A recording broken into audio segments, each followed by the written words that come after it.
In the time that I have been covering Imprint out of Australia, and I've covered every single Imprint release to date, I've been excited about a lot of releases. There's been a lot of titles, a lot of box sets that have come out, the film noir sets, the horror collections, the really focused multi-movie packs that they've given us. I've gotten excited about so much of it. But these releases that have just showed up in my mailbox represent what I believe to be the next level. They have taken things to a new level. So in this video, we're talking about the Walter Hill box set, directed by Walter Hill, with 6 films. And we're talking about the directed by Sidney J Furie box set, which is 5 films. And we're talking about Film Focus, Gene Hackman, which is 4 films. Now, this is the beginning of a new series of Film Focus spotlights on different actors, or I guess they can take it wherever they want to take it, but they've already got 2 more of these, I believe, announced. This is incredible. This is everything that I love about movies. And I can't recall, when I posted about these on social media, I don't even know how to display these. I'll do them like this. By the way, don't let me bury the lead here. Imprint sent me extras. I have 1 copy of each of these box sets extra to give away to you. These are going to you. So the last Imprint giveaway was here on YouTube. Let's do these on social media. This is cinema in a box. I mean, this is everything that we love about physical media. Curation, special features, presentation, and I'm really blown away. This is going to be kind of a challenging video because I'm super blown away by all of this stuff. I will say this, these 3 box sets are limited to 1,500 copies worldwide. All right, let's talk about directed by Walter Hill. So I'll give you a full tour of the packaging here. This is what's included. I'm going to hold this up and let you freeze that. I export these videos in 4K, so you should be able to get as much detail out of that as is there. And let's see what's under this. These are removable, right? Try to be careful about it. There we go. All right, I'm going to put this back on for right now, and we'll go through these movies one by one. It's interesting because some of these sets have no special features. Some of these releases, some of these movies have no special features. Some of them have tons of them. So let's start. I'll just put them in my lap, I guess. So let's start with Hard Times, Charles Bronson, James Coburn. This is just the film. By the way, some of these, I think 3 movies are making a debut in these sets. This is a big deal. The Driver, this is a 4K. It also has the Blu-ray. So this is both. This is the 4K disc. This is the Blu-ray disc. Special features on both. I'm going to hold this up. Again, I don't like to read to you. Sometimes I do read to you if I want to accentuate something or punch something, highlight something. So I'll hit the highlights here, but freeze this so you read everything. So you see everything that's on here. You see it's a 4K restoration from Studio Canal. We've got commentaries. We've got interviews. We've got special features on the Blu-ray disc and special features on the 4K disc. Walter Hill Masterclass featurette. With some studios, Warner Brothers, leaving hours and hours of extras off of their releases as they come out, their new releases. It's more important than ever that the story of the movies gets held on to and presented to us. And that's what these releases are doing. And this is why I love movies, right? This is the kind of thing that gets me excited because I love movies. It's not just about buying them. It's not just the physical thrill of purchasing something, that endorphin rush that you get from shopping. It's about what's on it. It's about watching these releases and discovering the extras. Learning more about your directors like Walter Hill and then following them into other things. You know what I mean? The Long Riders. This is a stunning release because check it out. It's a 2-disc affair. Disc 1 is the movie and disc 2 is nothing but special features. Look at all those interviews. They've talked to just about everybody. And they're not all new. Some of these have been carried over from past releases. One of the things that I admire about Imprint... by the way, did this have... It does. It does have... you can't see it because the case is black. The 4K case is black, but it's in there. One of the things I love about Imprint is that they do chase down special features. And I have to imagine it does feel like a chase sometimes, because gathering special features from multiple editions of releases from multiple markets, different countries. Hold on, I gotta make sure I'm doing these in order. All right, this is 167. If you're wondering about the numbering, by the way, these are all region free. People always ask, and I say, hey, every Imprint release plays perfectly fine in my region A locked player. Someone always goes, but this is marked as region B on Amazon. I test them all before I talk to you. They're all region free. That's for license. They license these, and they're licensed to market them in different regions, right? That is for legal purposes, for licensing purposes. Trust what people who are putting these discs in their players are telling you. Extreme Prejudice. Here's case in point of what I'm talking about. So this movie just got a U.S. release maybe about a year ago. My friend C. Courtney Joyner did a commentary track. It was a Vestron? I think it was a Vestron video release. It's a 4K restoration. Audio commentary. It's got the C. Courtney Joyner and Henry Park audio commentary. It also has an audio commentary by Daniel Kramer and Nat Segaloff. And it has a third audio commentary by author Walter Chaw. Walter Chaw, I think is how you pronounce it. And other special features as well. It is, I'm telling you guys. Johnny Handsome, Mickey Rourke. Who was the co-star in this? Was it Ellen Barkin? That's what I was thinking. Ellen Barkin, Mickey Rourke. This has it's a 4K master, not a 4K disc. It's not a pure 4K, a native 4K, but it's a 4K remaster. Audio commentary by Walter Chaw, another audio commentary by Daniel Kramer and Scout Tafoya.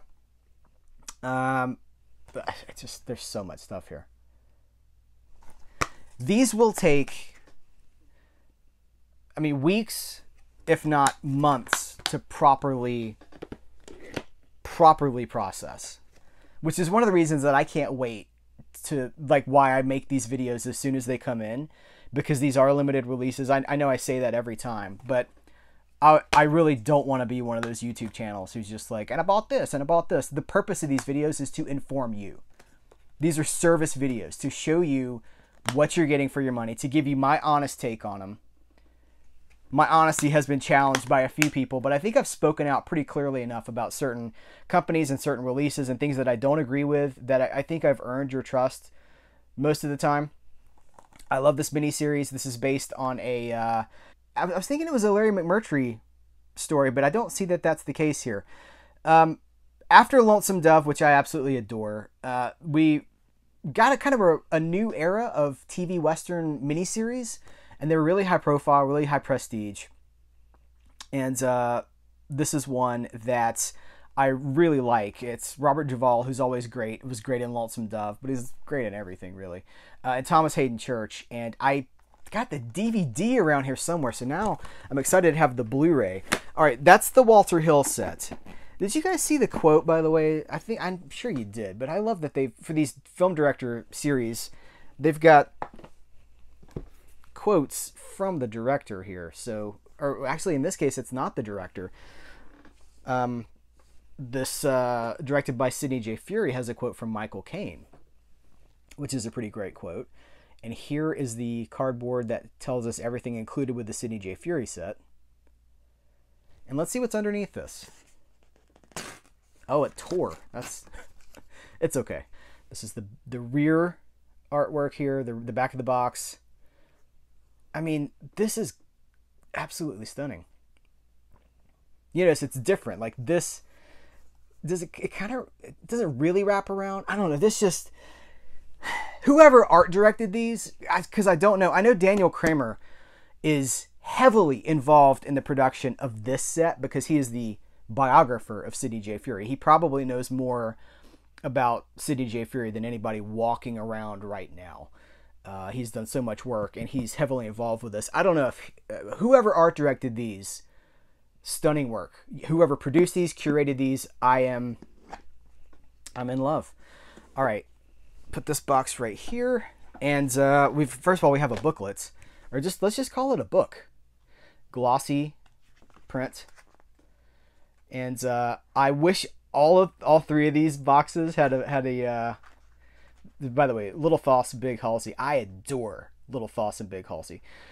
I wish all three of these box sets had a booklet, but I'll settle for what I can get because these are something that really Imprint's only recently started to do. The Lawyer, sort of is this the first Petrocelli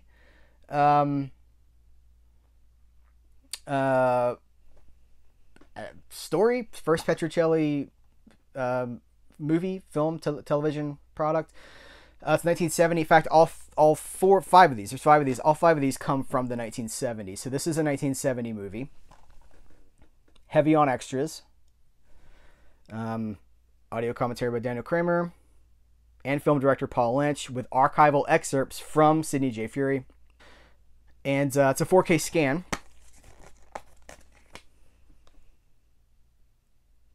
Diana Muldaur, who I love from Star Trek, both TOS and TNG, though she is, of course, much more than that. Put that right there. Here we go. This is Little Foss and Big Halsey. Soundtrack by Johnny Cash. Like I said, I really love this movie. I've got the Olive Films, rest in peace, Olive. The Olive Films presentation of this. This says it's a 2K scan.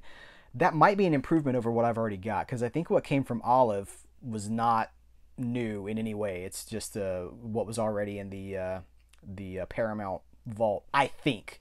Don't quote me. Always do your own independent research, because I'm talking off the cuff here. I'm not looking at notes or anything like that. Again, commentary by Daniel Kramer and director Sidney J Furie. That old Oklahoma... Here, I'm not going to read it to you, but there's a ton of stuff here. You see what I mean about the art direction? Like the font has been preserved. Just the whole overall theming of the movie. This is for us. Yeah, like if you're watching my channel, which you are, right? But I'm saying because you're watching my channel, you're not the average, like you do love all movies probably, but you're less interested in what's at your movie Cineplex, what's at the multiplex right now than you are in Hit with Billy D. Williams and Richard Pryor.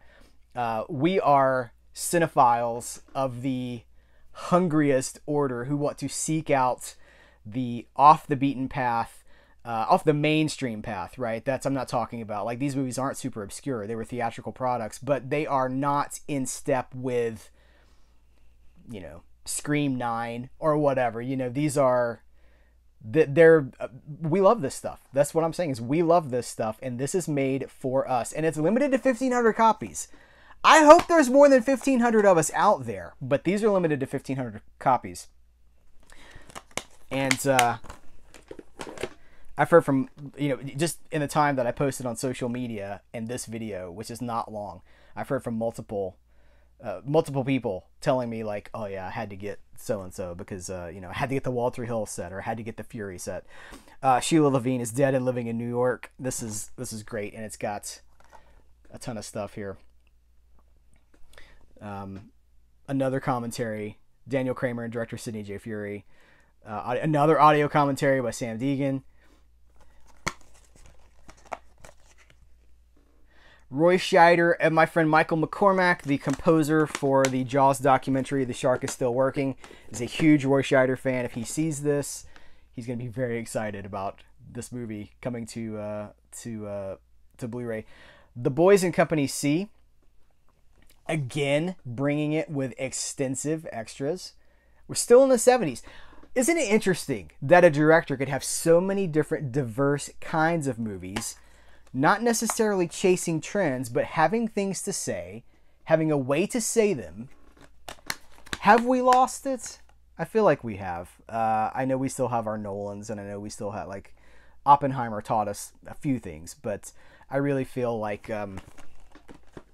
the era of the auteur director, if it's not dead, and I hope it's not dead, but I feel like it's studios have so much control right now, you know, and often at the expense of the vision of the filmmakers. Let's talk about Gene Hackman. Oh, I didn't show you. Hold on, I gotta stay consistent here. Another quote. First of all, great cover art. All of these Film Focus box sets are going to have this black and white art with the Film Focus and then the star in the middle. And it looks great. These are the films included. Those are what's on the discs. Let's see what's underneath. What lies beneath? Piece of cardboard tore again.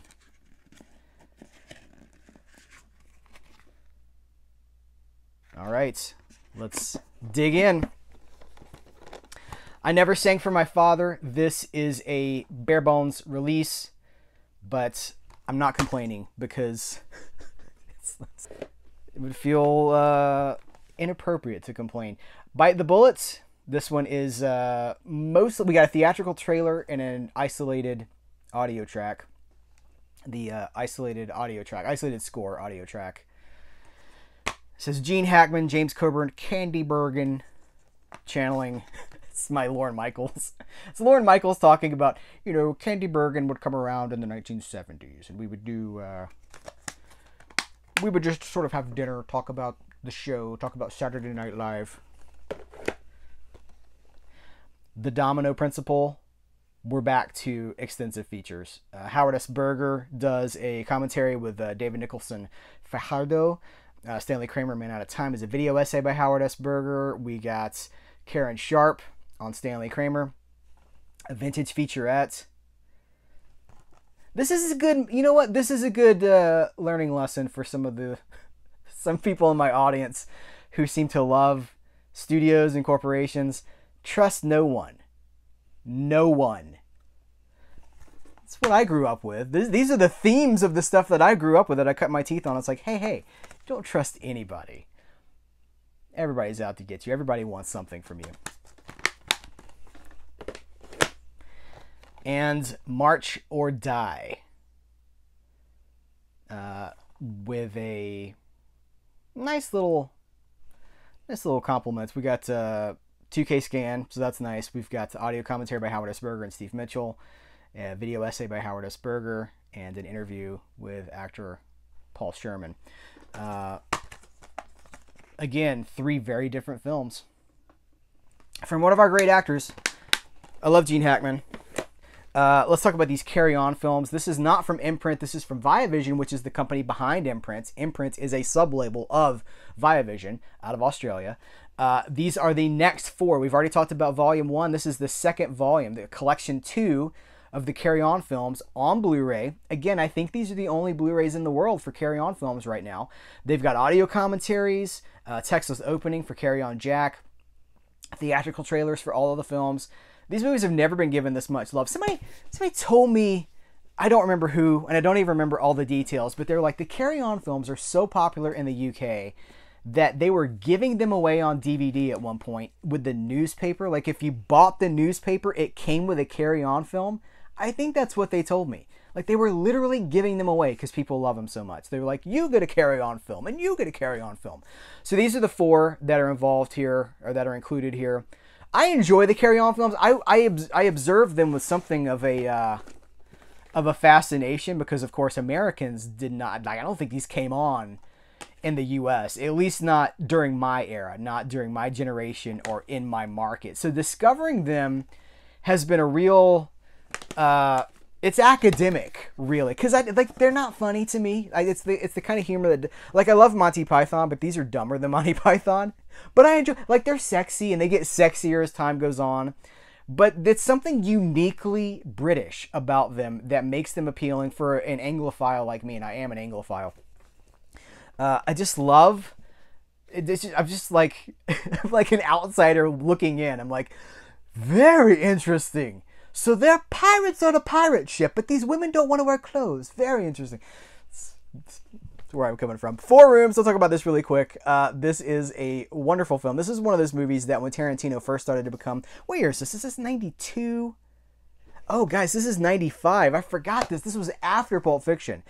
It was like all the young, hot Hollywood directors get together. Allison Anders from Gas Food Lodging.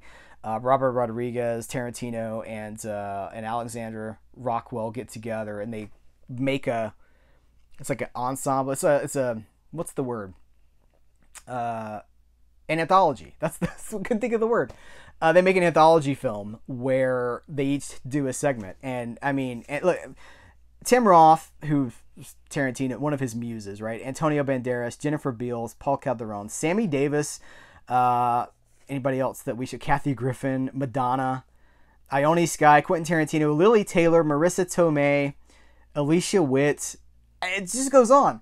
And they made this movie, and like some of it works more than others, but for guys like me who were the market for this in the 90s, it was amazing. Like, it was wonderful. So we got a few special features here. It's not an imprint release, so it's not like, you know, film school in a box kind of a thing, but I'm really grateful for what's here. I love this movie, and now this is available in Australia and for anybody else that wants to import these. That's the cool thing about Imprint and about Viavision. These are made for Australians. These are Australian products for an Australian audience, but those of us who want to participate can. And that's really wonderful that we get to do that. So shout out to Australia. You guys are such great supporters of Serial at Midnight. I've got nothing but support from you guys about my coverage of Australian releases. I love talking to you guys about this stuff. I love seeing your excitement. Guys, people who aren't in Australia, these Australians get to just walk into stores and these are on the shelf. Can you imagine? Because we don't really have that in America anymore. Like the Best Buys, like all of our big box retailers. You don't go shopping in stores for this stuff anymore because it's not there. You guys just walk into, you just bop into a JB Hi-Fi. There it is. It's amazing. So I know, listen, I know people have been asking me if I want to comment on the Disney Australia thing. No, I don't. It's unfortunate. I don't think it's a sign of, oh, physical media is dead. I think it's Disney being short-sighted because they've been making a lot of bad decisions. And from what I heard, the Australian market for the mainstream, not this kind of stuff. Well, if these are limited to 1,500 copies, right? You got to think about where Disney's coming from. They are looking for big profits, big markets. And when you look at something like Disney Plus, that's got, what was that, 150 million, 160 million? I don't even know. Over 100 million subscribers. I guess they see that it's not worth it. Of course, we don't agree. We disagree.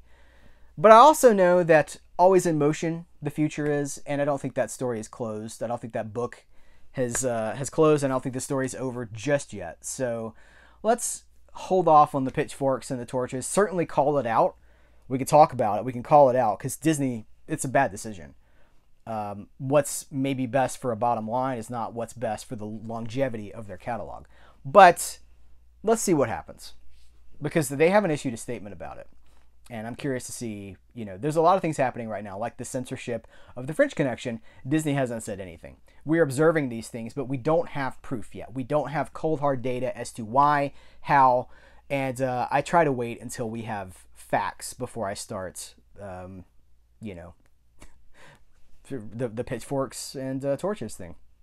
So, Australia, thank you. Everybody else, remember, you can win these 3 releases on TikTok. Not TikTok. I'm on TikTok, but man, I don't like TikTok because it's the opposite of what this is, which is meaningful, deep, engaging conversations. And there's a place for 1-minute stuff. Like, I get it. I get it. Attention spans are shorter than they've ever been. But these are going to 3 of you. Okay? 3 of you are going to get these on Twitter, Instagram, and Facebook. And that's 3 chances to win right there. So I want to thank Imprint. Super generous to send this to me to show you guys and to talk about it, to review it. And we will be reviewing these as I go through the movies. You know, I try to write Letterboxd reviews for everything that I watch, but it takes so much time. Like if I spend 2 hours watching a movie and then I spend an hour on a review, because I'm not one of those guys who's like, I enjoyed it, it needed more gunfire. Like, that's not a review. That's not a review. I want to go further with my thoughts and really give you a multi-paragraph look on what I think about a movie, why I connect with it, why I don't connect with it, what worked, what didn't work. Like, I want to give you legitimate, good insight into film criticism. And I can't do that briefly, right? So it just becomes a daunting process, and sometimes I've got the juice for it, and sometimes I don't. There is an archive at CerealAtMidnite.com and on Letterboxd with hundreds of my reviews. So don't forget about that. Don't think that this is it. This isn't it. There's more conversation that happens after these videos. But all right, I'm going to wrap it up. Thank you guys. I appreciate you. Take care. Till next time, I will catch you later.